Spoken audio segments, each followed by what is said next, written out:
हमारी बात अगर हमारे संगठन के लोग भी नहीं सुनते हैं, तो फिर हमारे होने का भी क्या मतलब है? क्यों है? मुझे लगता है कि ये सवाल मैं खुला छोड़ रहा हूँ और मैं चाहूँगा कि तीनों ही संगठन के जो बड़े पदाधिकारी हैं, वो ये बताएँ कि उनके संगठन का होने का क्या औचित्य है। मित्रों नमस्कार। आज मेरे मन में एक गहरा और बड़ा सवाल साहित्य और संस्कृति से जुड़ा हुआ है। वो कि एक सवाल में मैं प्रायः राजनीतिक मसलों और सामाजिक मसलों पर ही बातचीत करता हूँ, लेकिन चूँकि स्वयं मैं साहित्य से जुड़ा हुआ हूँ, तो ऐसे सवालों को भी मैं लेना पसंद न भी करूँ, तो कम से कम इसकी उपेक्षा नहीं कर सकता।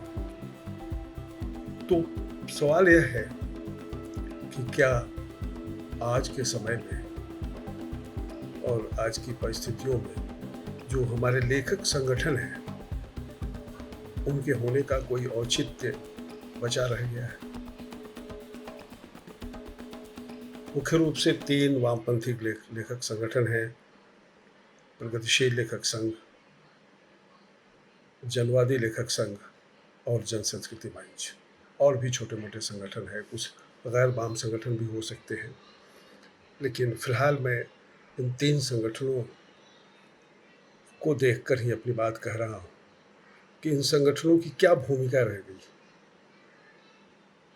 लेखकों के रचनात्मक विकास में ये ऐसा क्या कर रहे हैं। कोई संगोष्ठी, कोई सेमिनार, कोई ऐसी चर्चा जिसके माध्यम से लेखक अपने को मांझ सके, अपनी विचारधारा का परीक्षण कर सके, ऐसी कोई चीज़ें क्या होती हैं? चलिए, ये तो एक बात है। दूसरी बात यह है कि अगर यह न भी हो, तो इनके रचनाओं के प्रचार प्रसार में क्या इनके पास ऐसी पत्रिकाएं हैं? क्या ये समय समय पर काव्य पाठ, कथा पाठ आदि आयोजित करते हैं? तो निश्चित रूप से सीमित मात्रा में करते हैं, कुछ संगठन करते हैं। कुछ का तो पता भी नहीं चलता, करते भी होंगे, लेकिन कुछ का पता चलता है। ख़ासकर अलग-अलग इकाइयाँ, जैसे जलेस की लखनऊ इकाई बहुत सक्रिय रही है और काफ़ी कुछ होता रहा है। उसी तरह से अन्य संगठनों की भी कुछ ऐसी इकाइयाँ हैं, काम करती रही। लेकिन मेरे मन में जो ये सवाल आया है, ये जुड़ा हुआ है पिछले दिनों साहित्य अकादमी के कार्यक्रम का इन तीनों ही लेखक संगठनों ने बहिष्कार की घोषणा की, और उस घोषणा के बाद तीनों ही संगठन, जसम का मैं नहीं जानता कि उसका कोई लेखक उसमें आमंत्रित था या नहीं, गया या नहीं, पूरी सूचना मेरे पास नहीं है, लेकिन जो दृश्य मुझे देखने को मिले उसमें बड़ी संख्या में प्रदेश और जलेस के लेखक उसमें शामिल थे। एक तरफ तो बहिष्कार का जो नारा दिया गया और वहाँ आयोजन स्थल पर भी कुछ लोग प्रतिकार स्वरूप उपस्थित हुए थे, उनमें भी कुछ जाने पहचाने चेहरे थे जो जलेस और जसम से जुड़े हुए चेहरे थे, जो दिखाई दे रहे थे मुझे। और दूसरी तरफ जो फ़ोटो, वीडियो आदि डाले गए, उसमें भी इन संगठनों के राष्ट्रीय पार्षद, राष्ट्रीय कार्यकारिणी के सदस्य जैसे महत्वपूर्ण जगह पर रहने वाले लोग भी उसमें शामिल थे। और किसी ने इस प्रतिकार को गंभीरता से लिया भी नहीं। किसी ने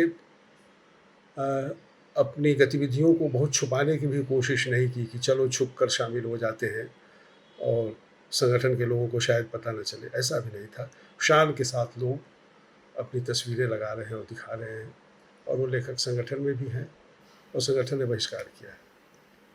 प्रश्न पैदा होता है, तो क्या यह बहिष्कार संगठन से बाहर के लोगों के लिए किया गया था? क्या आप बाहर के लोगों को जताना चाहते हैं और उनसे उम्मीद करते हैं कि वो उसमें शामिल ना हो, और जो आपके संगठन में है उन पर यह लागू नहीं होता है? ये ऐसी स्थिति है जिस पर गंभीरता से सबको विचार करना चाहिए कि ये अजीब बात है।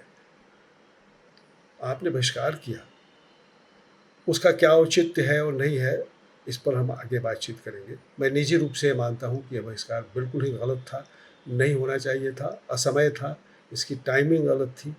जो अ, जिस मुद्दे को इसमें शामिल किया गया था, वो 2018-19 का मुद्दा है और उस समय तत्काल बहिष्कार किया जाता, तो उसका दबाव पड़ता अकादमी पर और वो कार्रवाई, वांछित कार्रवाई हो पाती जिसकी अपेक्षा आज आप कर रहे हैं।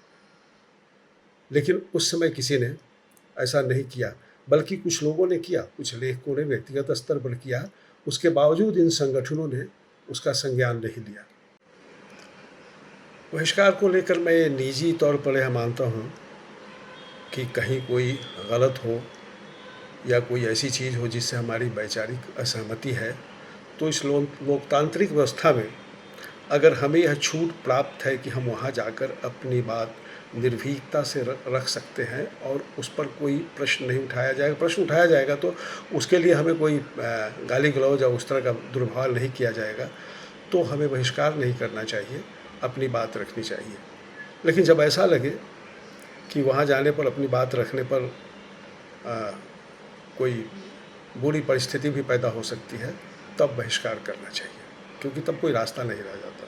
खासकर अगर राजनेता वहाँ आ रहे हों और बोलने की आज़ादी ना हो, तो ऐसी स्थिति में बहिष्कार करना चाहिए। तो एक आदमी के आयोजनों का मेरा अनुभव है कि वहाँ इस तरह का नहीं होता है। अगर आप जाते हैं तो अपनी बात निर्भीकता से रख सकते हैं और कोई आपकी बात का विरोध करे तो करे, उसको भी अपनी बात विरोध करने का हक है, अपनी बात रखने का हक है, लेकिन कोई भी आपको रोकता नहीं। दूसरी स्थिति यह है कि बहिष्कार हम तब करें जब उसका इतना व्यापक प्रभाव हो कि उसके चलते कार्यक्रम में व्यवधान पैदा हो जाए और कार्यक्रम उस रूप में न हो पाए जिस रूप में उसका होना है, तो वहाँ भी बहिष्कार फलीभूत होता है। और ये दोनों बातें ना हों, जो कि इस बार नहीं हुआ, इस मामले में दोनों बातें नहीं थी, तो फिर बहिष्कार का क्या मतलब था, यह एक अलग प्रश्न है। इस पर मैंने अलग से लिखा भी है, मैं इस पर बहुत विस्तार में नहीं जाऊंगा। लेकिन दूसरा प्रश्न आज का प्रश्न यह है कि अगर हमारा बहिष्कार इतना प्रभावहीन है, हमारी बात अगर हमारे संगठन के लोग भी नहीं सुनते हैं, तो फिर हमारे होने का भी क्या मतलब है, क्यों है? मैं नहीं गया, मैं बहिष्कार का समर्थक न होकर भी इसलिए नहीं गया कि मुझे लगा कि हमारे मित्र, बहुत सारे लेखक मित्र जो हमारी धारा के हैं, जलेस प्रेस जसम के हैं, वो अगर तख्ती लेकर, बैनर लेकर सामने खड़ा होंगे विरोध प्रदर्शन में, और मैं उस आयोजन के भीतर जाकर अपनी बात करूँगा, लोगों की बातें सुनूँगा, सुनाऊँगा, ये अच्छा नहीं लगता था। तो अच्छा नहीं लगेगा इसलिए मैं नहीं गया। बहिष्कार नहीं था, यह बहिष्कार का कोई मतलब नहीं था। लेकिन बाकी मेरे जैसे एक दो लोग नहीं गए होंगे। मैंने एक मित्र से बातचीत की तो भाई जनवादी लेखक संघ के तो सारे लोग दिख रहे थे, तो उन्होंने बताया कि जन नाट्य मंच के 2 साथियों को आमंत्रण था और उन्होंने बहिष्कार किया और पत्र दे दिया था कि मैं इसमें शामिल नहीं होऊंगा, बस हो गया। लेकिन लेखक संगठन के किसी भी एक व्यक्ति ने ऐसा नहीं किया। उसी तरह से सभी संगठनों का, प्रगतिशील लेखक संघ में तो सब आराम से गए, और ख़ास करके जो स्थानीय लोगों को जो अधिक संख्या में बुलाया गया था पटना में, उसमें ज़्यादातर प्रदेश से जुड़े हुए लोग थे और सब थे, वहाँ पर कोई दिक्कत नहीं थी। जनसंस्कृति मंच के बारे में मुझे नहीं मालूम कि इसमें से किसी सब को बुलाया गया था या नहीं, क्योंकि जो पूरी सूची है वो मेरे मोबाइल पर तो है, लेकिन वो छोटे अक्षरों को पढ़ना मेरे लिए बहुत मुश्किल है, और मैंने ये चाहा था कि उसकी एक मुद्रित कॉपी मुझे मिल जाए, लेकिन वो मुझे मिल नहीं पाई, तो ठीक से नहीं देख पाया कि कौन कौन लोग हैं, नहीं है। लेकिन जहाँ तक मुझे मालूम है कि बहिष्कार करने वाला उसमें से भी कोई नहीं है, क्योंकि बहिष्कार होता तो किसी न किसी रूप में वो फेसबुक के माध्यम से दर्ज होता, लिखा जाता, लेकिन ऐसा नहीं हुआ है। ऐसे में ये सवाल है, हमारे सामने है, सबके सामने ये सवाल है कि संगठन अगर इतना प्रभावहीन है कि वो लेखकों के लिए न कुछ कर पाता है, न लेखकों के वैचारिक विकास के लिए कुछ कर पाता है, न लेखकों के रचनात्मक विकास के लिए कुछ कर पाता है, नहीं जिस विचारधारा के साथ वो संगठन चल रहा होता है उस विचारधारा के विस्तार के लिए कुछ कर पाता है, तो फिर इसके होने का मतलब क्या है? किस चीज़ के लिए है यह संगठन? मुझे लगता है कि ये सवाल मैं खुला छोड़ रहा हूँ और मैं चाहूँगा कि तीनों ही संगठन के जो बड़े पदाधिकारी हैं, वो ये बताएँ कि उनके संगठन का होने का क्या औचित्य है आज के समय में। और अगर कोई ऐसा औचित्य वो नहीं बता पाते हैं, तो उन्हें पूरी विनम्रता के साथ संगठन को विघटित कर देना चाहिए। और एक बोझ की तरह ढोने से क्या फ़ायदा है, जिसमें लेखक संगठन को बोझ माने और संगठन अपने ही लेखकों को बोझ माने। ये एक प्रश्न है। लेकिन इसमें एक चालाकी भी है। इन तीनों ही संगठन एक मठाधीश से निर्देशित होने लगे हैं और मठाधीश की जो अपनी राजनीति है उसको पूरा करने में लगे रहते हैं। तो विचारधारा का एक मांडला नृत्य चल रहा है और विचारधारा के उस मांडला नृत्य में न मैं शामिल हूँ, न कभी शामिल होऊंगा। और चाहे जो कुछ हो, मेरे लिए विचारधारा इतना निकृष्ट नहीं है कि उसे हम मांडला नृत्य में बदल दें। तो मित्रों, लेकिन मैं सभी ऐसे साथियों को कहना चाहता हूँ कि इस मांडला नृत्य से बाहर आकर अगर वो संगठन को चलाना चाहते हैं, संगठन के रूप में कुछ करना चाहते हैं, तो करें, अन्यथा इसे समाप्त कर दें। और मांडला नृत्य वाले के जो निर्देशक हैं, जो प्रबंध न्यासी हैं, उन्हीं के नाम पर एक संगठन बना दें और उसी में सब काम करें, उसी में वो सब करते रहें। बहुत बहुत धन्यवाद आपको। समय कम होता है इसमें, आगे विषय बहुत बड़ा है, इस पर आगे अगर अवसर मिला तो हम बहस चलाएँगे। शुक्रिया, धन्यवाद, नमस्कार।